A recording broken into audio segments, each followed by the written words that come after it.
Now, Washington Mornings on the Mall. 105.9 FM. And AM 630. WMAL.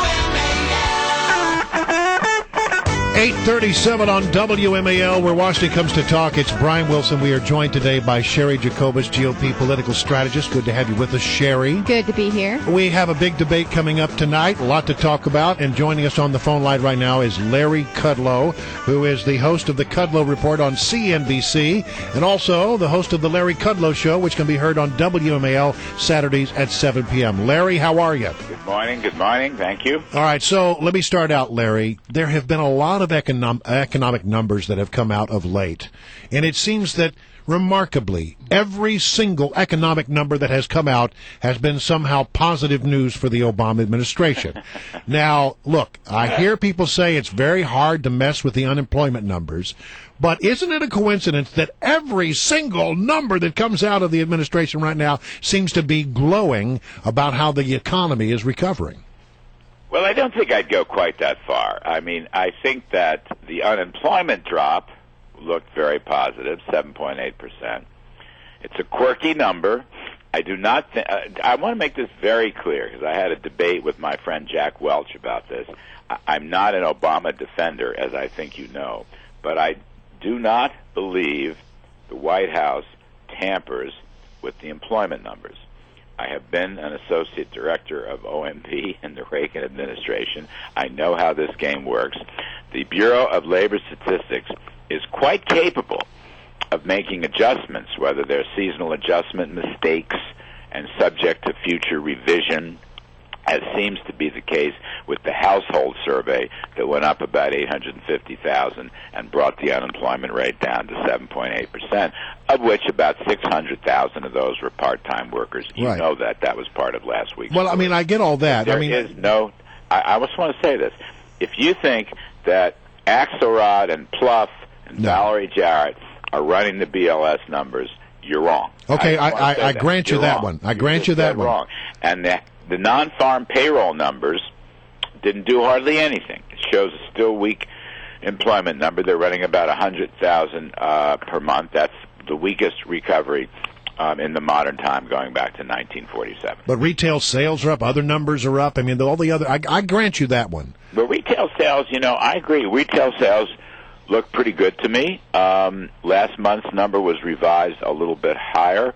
It does show strength in consumer spending.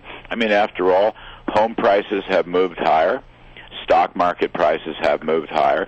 Income's not so great, kind of flat.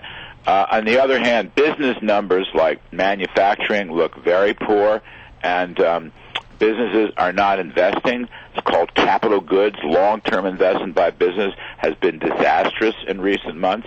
It's like business is on a capital strike, waiting to see what the tax and regulatory decisions are going to come out of the fiscal cliff in the election. So it's a mixed bag. You're looking at, I would say, somewhere between 1.5% to 2.25% growth for the third quarter GDP, which will be released at the end of this month before the election. That ain't great, by the way. Yeah, well, Larry, let me ask you this then. The First Lady, last week, she told a D.C. radio station that thanks to her husband that the country was now in, quote, the midst of a great recovery. I'm hearing what you're saying. So my question to you is, what planet has she been on for the past 4 years? Well, that's an interesting question. I don't know which planet she's been on, but I will say this. If you go back to the work of the Joint Economic Committee, you all ought to get Kevin Brady to come on if you haven't already. He's the vice chair of the JEC, and they've been doing the work month after month. This is, in its 3 years of so-called recovery, the worst in modern times, going back to 1947. So whatever the First Lady may say, and whatever her loyalty to the president, the data show this is a very poor recovery, a very weak recovery, lackluster in every single aspect of it. All you're seeing is some turn-ups, and look, I'm for America, so if home prices are bottoming and rising a bit, I say good. If consumers are hanging in there despite gasoline prices, I say good. Unfortunately, the real job creators are the large and small businesses, and they are not. They are not investing, and that's probably the single weakest point. And guess what?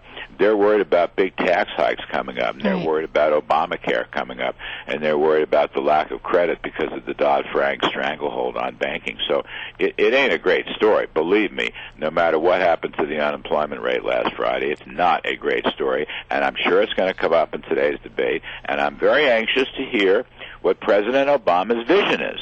What is his vision? We do not know. It's one of the flaws of his candidacy. We do not know what his second-term vision is, except he wants to tax wealthy, successful earners. That's all I can figure out. All right, so more on the debate in a moment, but very quickly, Hillary Clinton has taken full responsibility for what happened in Benghazi. Any thoughts? Yeah, I do. I still want to know who constructed this cock and bull story that Ambassador Susan Rice spread to 5 news reports a couple of Sundays ago. This idea that some whacked-out video that had been out for months caused spontaneous demonstrations, and it had nothing to do with terrorist actions. Who constructed this cock and bull story? Hillary Clinton had to be part of that. She ain't talking. Susan Rice, she ain't talking. The White House, not talking. The Chicago Campaign Committee, not talking. Somebody made up this crazy story, which has been disproven now time and time again, and we knew within 24 hours the story was wrong because it was a complete al-Qaeda attack at 9:30 or 9:40 p.m., had nothing to do with videos or spun. I want to know who constructed this cock and bull story because it comes perilously close to looking like a cover-up and misleading the American people. I hope. And of course, the tragedy is that the ambassador and the others were killed. Americans don't get killed in embassies. This has not happened since 1979. And it's going to be a big issue in tonight's debate. Let's face it, it's going to come out. You can't hold it down. It's going to come out. I hope it does. More from Mrs. Clinton. All right. Well, Larry, always a pleasure to have you on. We greatly appreciate it. All right. Thanks for having me. Larry Kudlow, ladies and gentlemen, 844 on WMAL.